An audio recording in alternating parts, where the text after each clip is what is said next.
Welcome to the Speak Your Piece podcast. My name is Ian McNaughton, Big E. Thank you very much for joining. Greatly appreciated. Another solo pod for you, this time on Thursday. It is Thursday, January 15th.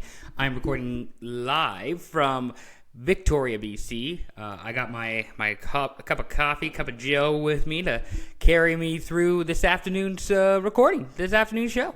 And we got a great show for you. It's NFL Divisional Round Playoff weekend. We got a couple Sicko games that I'm going to talk about. NASCAR, I am going to talk about NASCAR. I'm sorry, I got to do it. I have to. It's in my nature.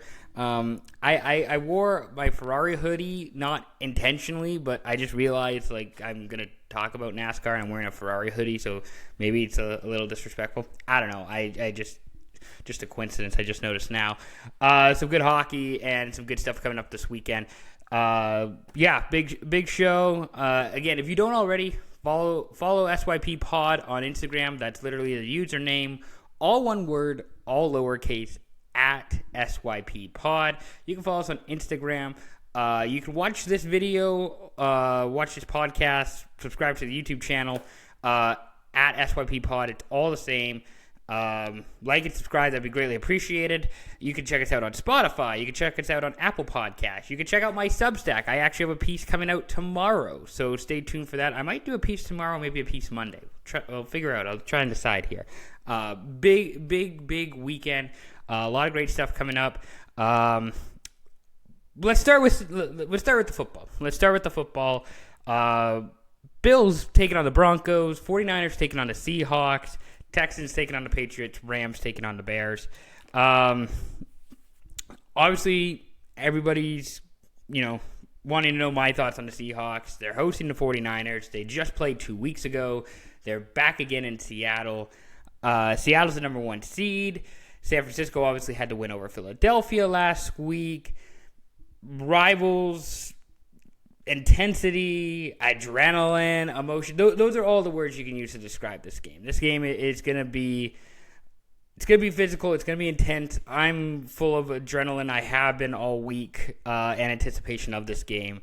And I can't wait. It should be a fun one. My biggest concern in that, can Seattle's defense slow down San Fran's offense like they did 2 weeks ago? Seattle did an excellent job just bullying the 49ers defense. They go to the ball. The Seahawks defenders go to the ball better than anybody I've seen in the league. They get after it. And it's not usually just a defender. It's a lot of defenders. It's a lot of guys who are swarming to the football. So I'm curious to see if they continue that this weekend. I would like to think that a week off will help Seattle instead of hurt Seattle. I think there's a bit of a, debate going on, do you want the number one seed? Do you want the rest, or do you want to keep playing?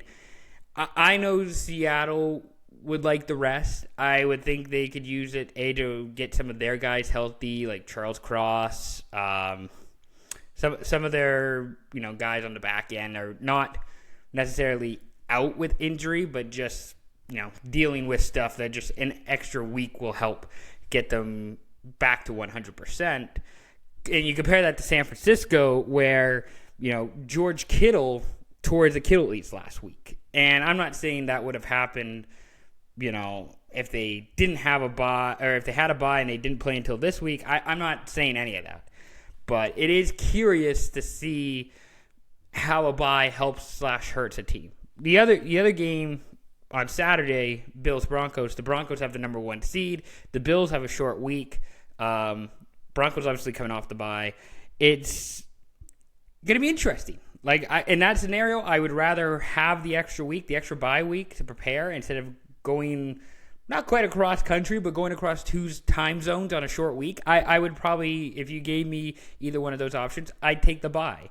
For San Francisco, they're staying in their own time zone, which is nice, but they just, were in Philadelphia, came back home, short week, back up to Seattle, and they're not making it easy. So we'll see how it goes. As a Seahawks fan, I think there's a lot to appreciate. There's a lot to look at it and say, hey, I think we got a shot. Hey, I think this is favoring the Seahawks. I think this is favoring our team. The other curious thing that I see in this game is if San Fran can get pressure on Darnold. They didn't really in the last matchup. Like, Seattle had a really great run game. Like, Seattle had almost 200 yards running the football. I'm curious to see if Seattle or San Francisco brings pressure, if they try and stop the run to force Darnold to throw it, if San Fran can even get pressure on Darnold. Nick Bosa's not going to be there. I don't think Fred Warner is going to play. I think they opened his practice window, but I don't think he's playing. So I don't know. I don't know how San Fran gets pressure to Darnold and loading up the box. If they just throw a bunch of dudes in there, maybe that's just what they're doing.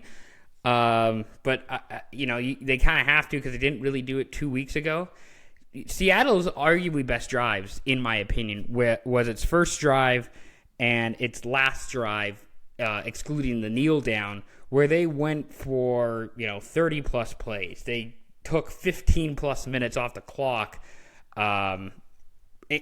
Incredible drives, just killing the time, controlling the ball, and unfortunately they got 0 points out of it, because if you remember the first drive in that game, Seattle went for it on fourth down, didn't get it, and then the last drive, Jason Myers missed the field goal. So you got to be able to capitalize, you got to be able to score points. I think Seattle will be able to do so this time around. Again, it's in their home building. They have all the momentum. They're the number one seed. They're rested, or at least more rested than San Francisco. Everything in if you look at, like, for me, if you look at this outside of my fandom, like if this was Baltimore versus New England, or if this was Buffalo versus Denver, if this was just two regular teams, I would say, hey, Seattle's probably the likely team to win here. A lot of things are favoring them. So it's just, as a fan, it's like you can't get too comfortable, especially against a team like the Niners. I think Brock Purdy is 4-0 in his career at Lumen Field. Like, you just can't get too comfortable if you're a Seahawks fan. I can't stress it enough. It's the playoffs. There's no easy matchups in the playoffs. There's no easy games. There's no taking your foot off the gas. And I don't think Seattle's going to do that. It's just, as a fan, as much as you can look and say, like, hey, this is in our favor, this is in our favor, this is in our favor, don't get too comfortable. Don't get too caught up in all that. Just go out and do your thing. And I mean, I'm just a fan. I'm not actually playing the game. But as a fan, you go in there, make noise, be loud, shut up when Seattle has the ball, and just be the loudest stadium in the NFL. That's all. My prediction for that one is Seattle 27, San Francisco 17. So I have a 10-point difference. That's what it was 2 weeks ago. But I don't think it'll be as one-sided. Like, I think this will be competitive. I think there will be some lead changes in this game. But Seattle is favored. Seattle's at home. Seattle's healthier. Yeah, I gotta go with the Seahawks. So there you go. There's me. I got it out of the way. There's my Seahawks talk. There's my discussion on the Seahawks game against the 49ers. God, I hope they win. I'm going to be paying all the attention to it on Saturday night. If you try and text me or call me on Saturday night, please don't. Please don't. I'm going to be busy. I'm going to be watching this game. I'm going to be focusing my undivided attention on this game. So don't call me. Don't text me. Don't try and reach out to me. If you try and bother me on Saturday night, we're going to have problems. We're going to have issues. So there you go. That is my Niners Seahawks discussion preview. The other game, again, on Saturday, Bills-Broncos.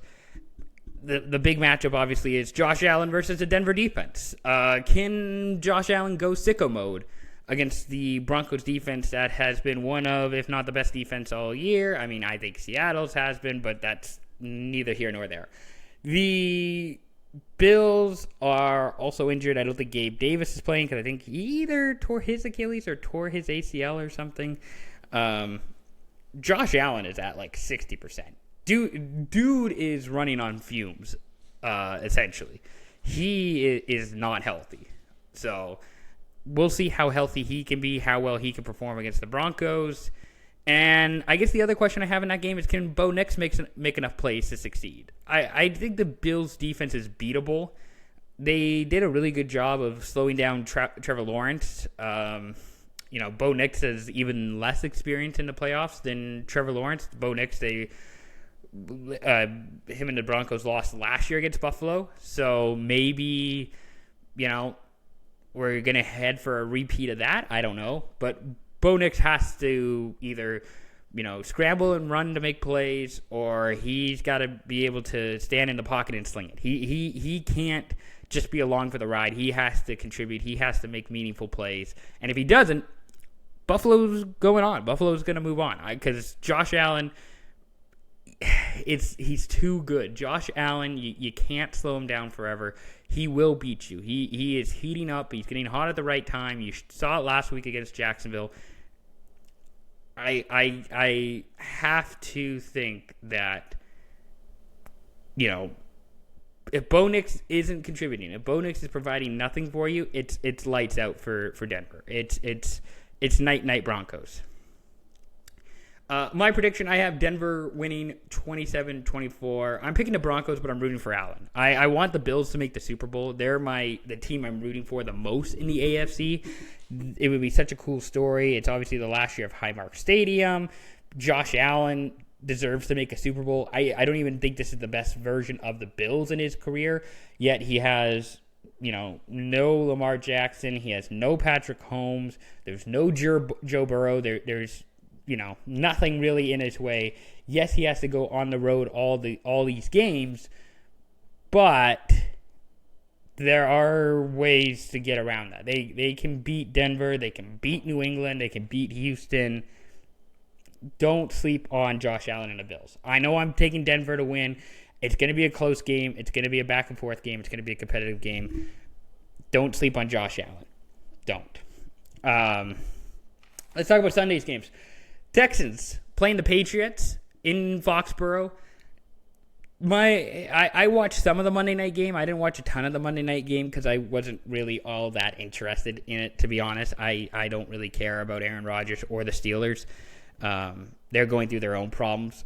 We knew the Texans were the better team. We knew they were better than Pittsburgh, and I think I talked about it on my Monday pod. The Patriots-Chargers game was a slog.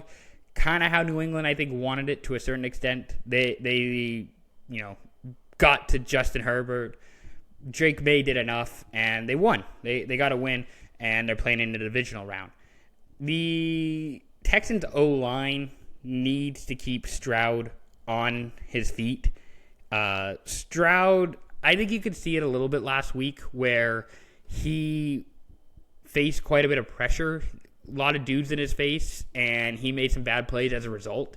Maybe didn't feel totally comfortable. Maybe didn't feel like he was 100% up to his capabilities just because his O-line did a poor job blocking. If Stroud can get protection, if Stroud can get help at the line of scrimmage, I think Houston has a real shot at winning this game. I think Houston can go in there and knock off the Patriots. For the Texans defense, they have to be, the elite of the elite like they have been all year. The Texans line up in like this cover 2 man where they're just like, fuck you, we're better than you, and you know it. Like, not to go full MJF, but the Texans think they're better than you. They know they're better than you. And until you prove them otherwise, they're just going to annihilate you. And this is a real, marker for Drake May. They've only played 4 teams this year, the Patriots have, with winning records. They haven't played stellar defenses. So this is a true marker for Drake May, if he is the guy that everyone says he is. Because he could lose this game, and that's it. We're all done. Season's over. Bye-bye. All the fun we had, gone, over. I think the Texans will do enough. I think the Texans will be fine. It's the offense of Houston. It's can Stroud get enough, help from his offensive line, get enough in the run game to put points on the board and keep this game close. I have the Patriots winning 31-29. Houston's going to be under pressure all game. Houston is, Houston has all the pressure on them to a certain extent. They're the road team. They just played last week on Monday Night Football. They have a short week. They're going up against a far superior team than the Steelers. All the pressure's on Houston. Maybe all the pressure's on Drake May. Maybe there's, a bit on Drake May and the Patriots because everything's gone so well this year that, hey, just go until you can't. And maybe it ends this weekend. I don't know. I'm leaning towards New England. I think the Patriots get it done. I think Houston keeps it close. I have too many questions about that O-line. That's probably the weakest group in this game is Houston's O-line. And that's basically the reason why I'm taking New England. That's why I'm going Patriots. Let's end Sunday's slate with Rams-Bears in Chicago, 3:30 p.m. Pacific Sunday on NBC. I think I saw a stat that the Bears have the most one-possession wins this year. They're cardiac Bears. The Bears are just getting those last-minute wins, those one-possession wins, which again great this year. It's nice when you get them all in 1 year. It's just next year when the law of averages comes to your door and you're losing all these one-possession games, it's not fun. But who gives a shit? That's the problem for next year. The Bears' run game is my matchup to watch. If the Bears' run game can slow down the Rams' defense, Chicago has a great shot of winning. And I don't mean this as a slight against Caleb Williams. I love Caleb Williams, and it's not that I don't think the Rams defense can slow down the Bears run game. I think they can. But the Bears, under Ben Johnson, they do some great stuff in the run game. Some of the angles that they do, some of the blocking they do, some of the kickouts they do. It's really fun to watch. And if you get a chance, go watch 5 or 10 minutes of Bears run game. Great stuff. If they can get that going, and it's in Chicago. The weather's going to be cold. I think this is the coldest game the Rams are going to play this year. There's maybe snow coming or snow on the ground. If the Bears can use the run game to their advantage, slow down the Rams defense, keep Stafford off the field, the Bears are winning this game. The Bears are moving on. Because the Bears, as much as maybe we think, hey, their defense is going to struggle against Stafford, it won't necessarily matter if they can control the time of possession, run the football, wear down, the Jared Verses, the Poona Fords, the whoever you want to say on defense. That's the matchup I'm watching for the Bears. That's the matchup I'm watching this game. If Chicago can't get a run game going, and if Caleb Williams has to throw it 50 times, I don't love that. I think it's plausible that they can win off that, but I don't love it. That's not the formula I would like to see them use. But we'll see. It's going to be a fascinating game. It's out at Soldier Field. It's going to be cold. It's going to be January weather, for better or for worse. It's going to be really fascinating. And even if Caleb throws 50 times, they somehow win, that just adds to his lore in Chicago. Caleb Williams is now becoming the biggest star in Chicago. It's him. It's Connor Bedard, maybe Pete Crow Armstrong. Bregman just got there, but fuck him. So Caleb Williams is becoming the guy, not only just for the Chicago Bears, but in the city. He's putting the city on his back. Everybody's rooting for him, which is crazy and you love to see. As a result, I have the Bears winning 30-27 over the Rams. Sometimes the Rams play to the level of their competition too. That's something to keep in mind. You saw last week, they let the Panthers hang around when they probably shouldn't have. I think the Rams, as good as they are and they've shown, I think they do play down to the level of their competition. And I'm rolling with the Bears to ride the wave to the NFC Championship game. So there you go. There's my NFC Divisional Round preview. I have the Broncos over the Bills, the Seahawks over the Niners, the Patriots over the Texans, and the Bears over the Rams. I'm going all home teams. If I think the best upset, or the most likely upset we'll see this weekend, is Buffalo. That is a sneaky upset game. If Josh Allen goes sicko mode and he runs the show, he controls the show, watch out. I wouldn't necessarily want to be on the receiving end of that. So, by the way, it's Thursday night. I think I mentioned this. It's Thursday, January 15th when I'm recording this. We're recording this in the afternoon. Later tonight, Sicko Mode's game of the night. I got a couple Sicko games for you. Number 4 Michigan State goes to number 2 Wisconsin in Madison for men's college hockey. That's at 6 p.m. Pacific, 8 p.m. Central on the Big Ten Network. Wanted to shout out a couple guys there. Wisco players, Quinn Finley, Islanders prospect. Logan Hensler, he's a Sens prospect. Daniel Hauser, former WHL goalie, he's got like a .917 save percentage with Wisconsin. Those are some guys to watch for the number 2 Badgers. And then on Michigan State, we have Charlie Stramel. He's a Minnesota Wild prospect. Got Porter Martone. You saw him at the World Juniors playing for Team Canada. He's a Flyers prospect. Riker Lee, Nashville guy. He played for Team USA. And then I wanted to give a shout out to Caden Lindstrom. He is a BC boy. He's from the Lower Mainland. He is a Blue Jackets prospect, and he's been crushing it with the Spartans. And then also tonight, Toronto Maple Leafs in Vegas. Mitch Marner facing off against his former team for the first time. I would love to watch that game. Unfortunately, that game is only on TSN 4. It is blacked out unless you are in the Leafs viewing region. And technically, in a way, isn't Canada the Leafs viewing region? Like, for better or for worse, why can't, like, I want to hate watch the Leafs. I want to hate watch the Leafs.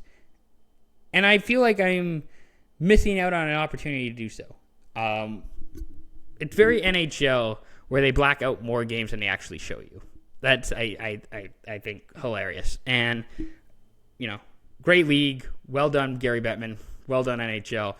One of the biggest star, one of the top stars in your league, playing his old team, the biggest team, arguably most notable team in Canada. And you're like, yeah, only people in Ontario can watch that. Anywhere else, eat shit. Go fuck yourself. So there you go. There's your 2 games to watch tonight. Michigan State at Wisconsin and Madison, and Maple Leafs at Vegas Golden Knights. Those are your Sicko Mode games of the night for today, for Thursday. Coming up this weekend, some Big East action. You got UConn at Georgetown, men's college basketball. That's Saturday, 9 a.m. on Fox. 9 a.m. Pacific, I should say. And then St. John's and Villanova. That's Saturday, 5 p.m. on Peacock, 5 p.m. Pacific. Gotta love the Big East. Love the Big East.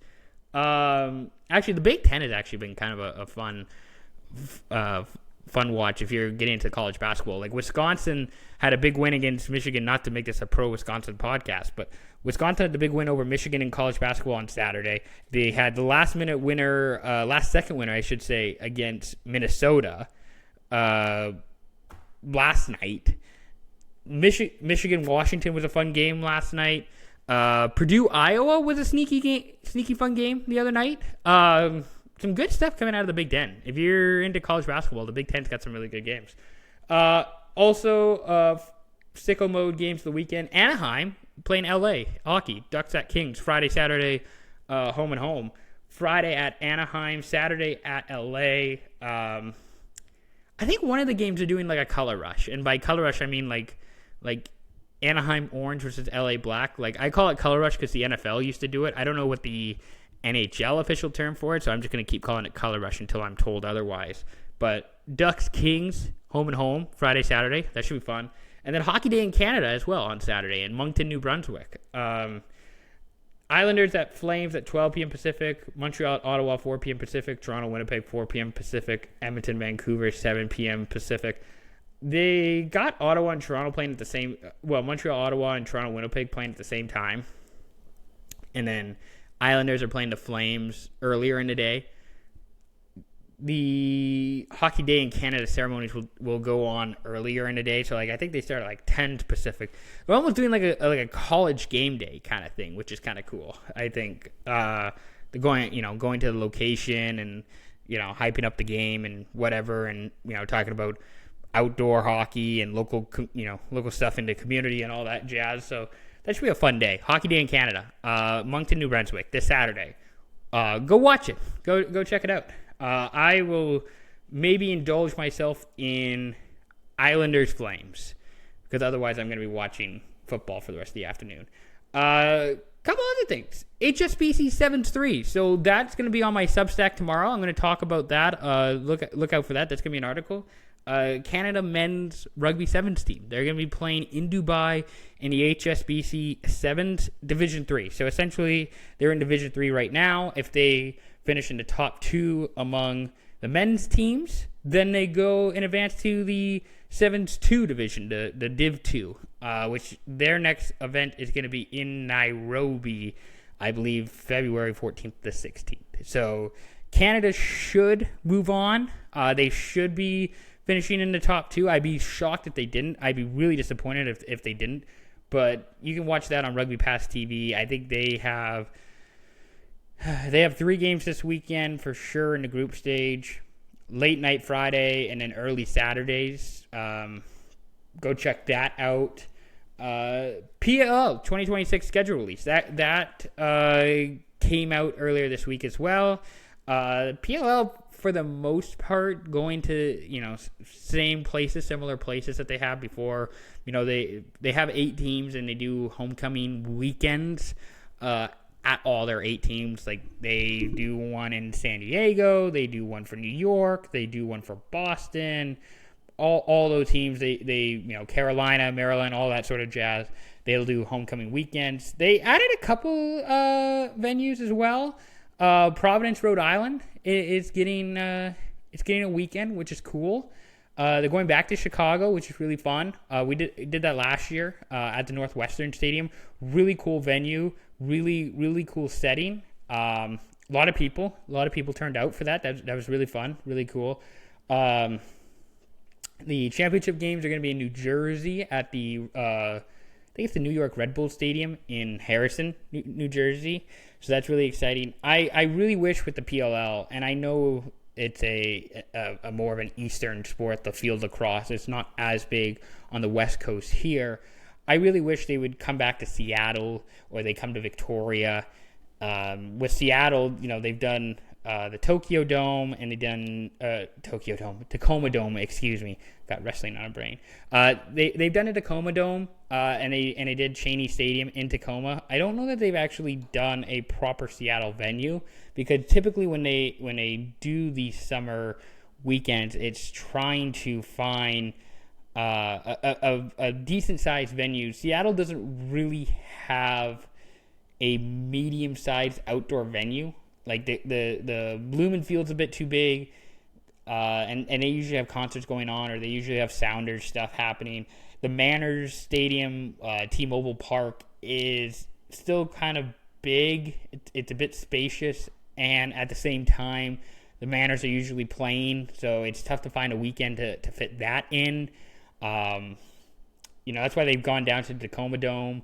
It's a weird venue. If you've ever been to the Tacoma Dome, it's a weird venue. It's they've done like hockey and high school football and high school basketball, Monster Jam. Like, it's a really weird space. It's very multi-purpose, but it's like, I know they just did a renovation not that long ago, maybe like 10 years ago. It's a really weird space and was not that great when I went down for PLL in Tacoma. It's very okay. It is very fine. It is not exceptional by any means, but it's very okay. I guess with Seattle, they might go to, so they're renovating Memorial Stadium, which, if you don't know, Memorial Stadium is in the Seattle Center, by the Space Needle and by Climate Pledge Arena in Seattle Center. It's supposed to be updated, renovated. I don't know what the capacity is for that. If it's going to be 10,000, 15, or 20,000, I'm not sure.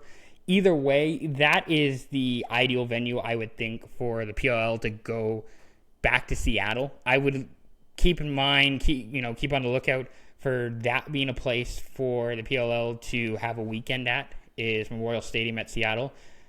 The other place, and it's a little weird, is Starlight Stadium, which is in Langford, BC, in Victoria. It's a smaller one. I think it's only at like 7,000 now. They've done small increments of adding seats, but I don't even think it's at the 10,000 seat mark yet. It probably needs to be for the PLL to be interested. There is a big lacrosse market. There's a lot of names who I think people would recognize and would get fans to come out and spend the money and watch. But they need to have the right venue. They could go over to Vancouver. That is an option as well. Vancouver doesn't really have a great spot either. Like BC Place kind of has the same issue that Lumen Field does, and that there's a lot of things going on and not necessarily the right size for the PLL. The baseball stadium in Vancouver, Nat Bailey Stadium, very small as well. Tough to find a right weekend and get a full crowd for that per se. You could do Swangard.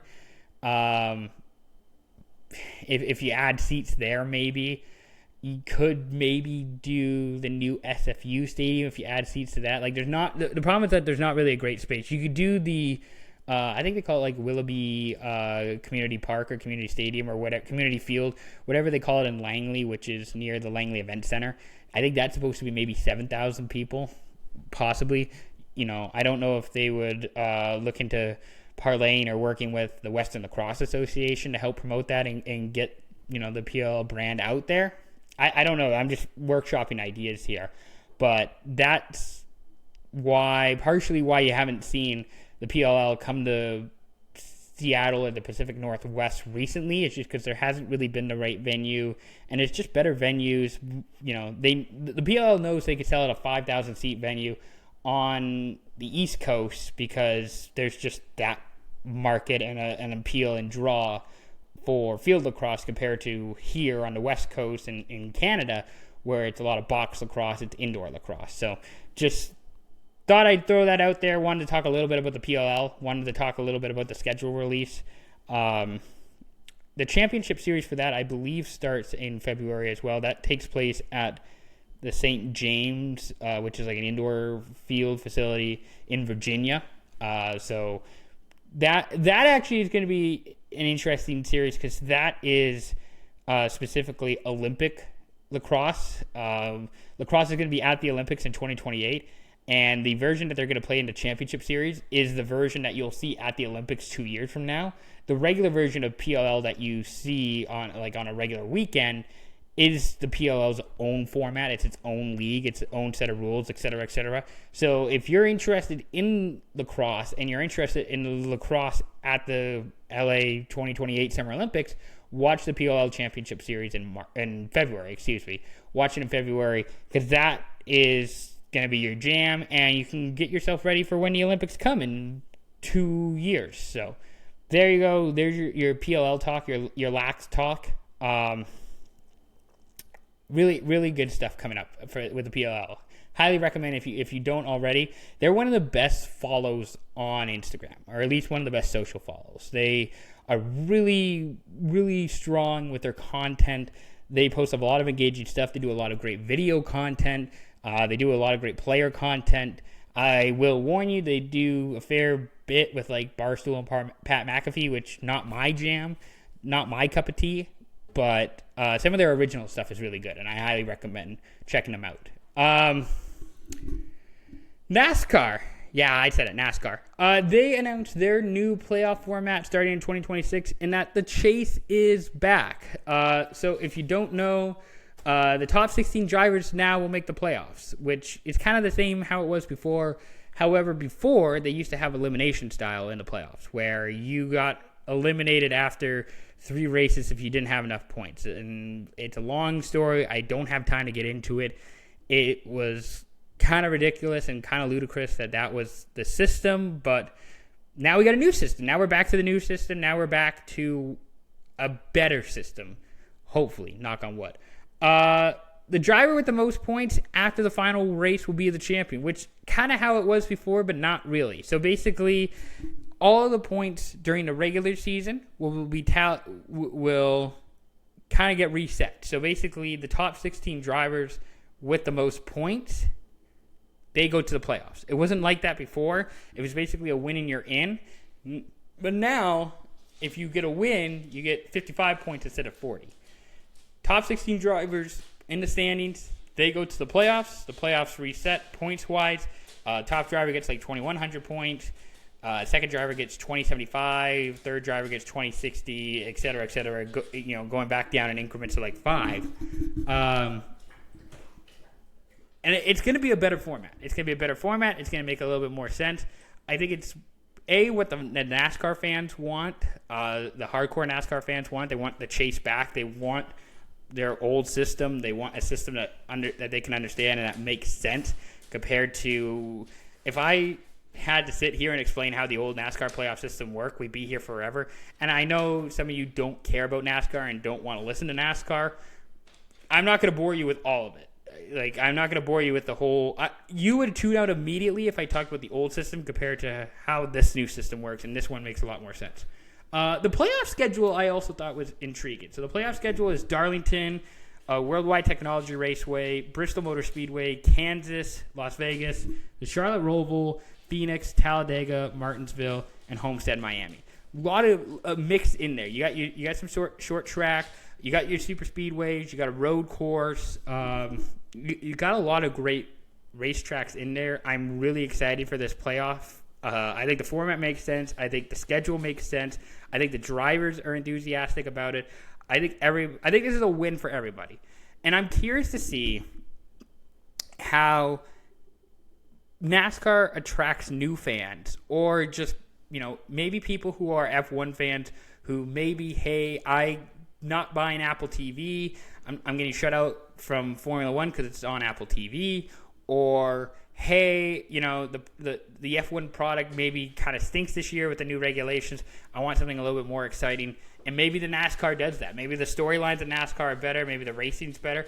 I'm curious to see if NASCAR can be the draw that Americans want and crave, can be the entertainment, racing that they have been wanting and craving instead of Formula One. I'm very curious. I'm very interested to see. NASCAR season starts with the exhibition race at Bowman Gray on Feb 1st, and then Daytona is 2 weeks after that. So Daytona 500 is a week after the Super Bowl, so that's February 15th. And then the season goes all the way, like I said, till November 8th at Homestead, Miami. That's the final race. I think this will usher in new fans, both casual and maybe some Formula One. I think the drivers are enthusiastic about it. I'm going to be enthusiastic about it. I can actually talk to people about it without being like, fuck, this is fucking annoying.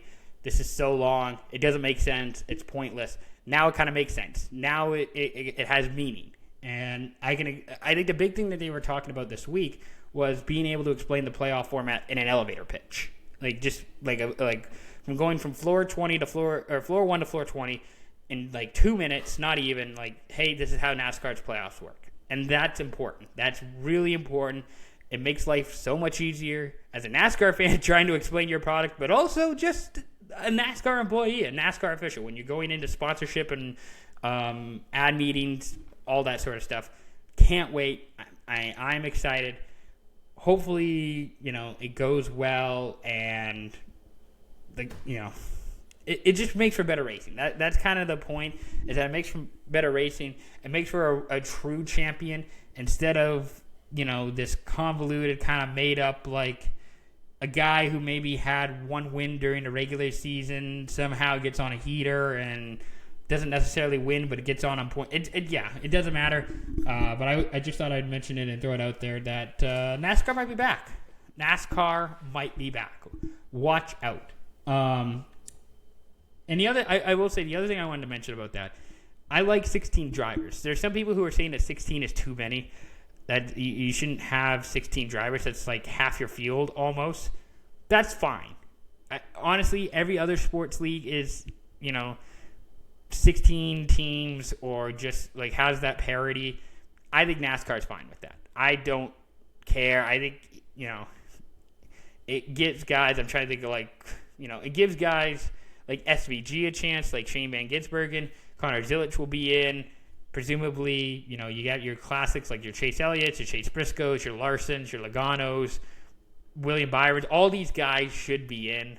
Austin Dillon's, William Byron, like all these guys, all the regulars should be in, but it gives you the opportunity to have your SVGs, your Connor Zilich's, I'm trying to think of who else is like a sneaky fun, like, Bubba Wallace, he snuck into the playoffs a couple times now. You'll have more drivers in the hunt for the playoffs, and you'll have more guys in the playoffs. Like, you'll have more fans tuning in because they're guys in the playoffs. It works out. It should be good. Let's try it before we knock it, I guess. Let's try it before we knock it and find reasons to criticize. NHL blackouts. I talked about that a little bit. College Football National Championship Monday. I don't know if I'm going to record on Monday. I'm not sure what my schedule is coming up after this weekend. But Indiana, Miami. That is going to be at Hard Rock Stadium in Miami. Indiana's favored, as they should be. I'm rolling with the Hoosiers. I can't bet against Kurt Cignetti and Fernando Mendoza. Can't do it. Won't happen. I'm rolling with the Hoosiers. I'm rolling with Indiana. It's a cool story. It's a great story. And I don't know that they're going to crush Miami because it is home field for the Hurricanes. I got Indiana. I got the Hoosiers. Cignetti, Mendoza. I'm rolling with Indiana. I might record on Monday depending what my schedule is and talk about that. We'll see. But yeah, that's my college football prediction for the national championship on Monday. That's the show. Really, I'm doing pretty good on a Thursday afternoon. Got a lot of football talk, got some Sicko Mode Games discussed, got some NASCAR, some PLL, all that jazz. Really exciting. I'm glad we could do this. Lots of sports to watch this weekend, so tune in. Don't miss out. We'll be back again soon. Again, if you haven't already, go follow us on Instagram at SYP Pod, all one word, all lowercase. Subscribe to the YouTube channel. Like this video on YouTube. Check us out on Spotify. Check us out on Apple Podcasts. Check us out wherever you get your podcasts, and subscribe to my Substack. I'll have my HSBC 7-3 preview out Friday morning, so take a look at that. Check that out. Please subscribe to the Substack. Any support is greatly appreciated, and thank you for all your support. And final reminder: if you're interested in an SYP hoodie, feel free to fill out the form. I'll try and throw that in here on a description in the links below.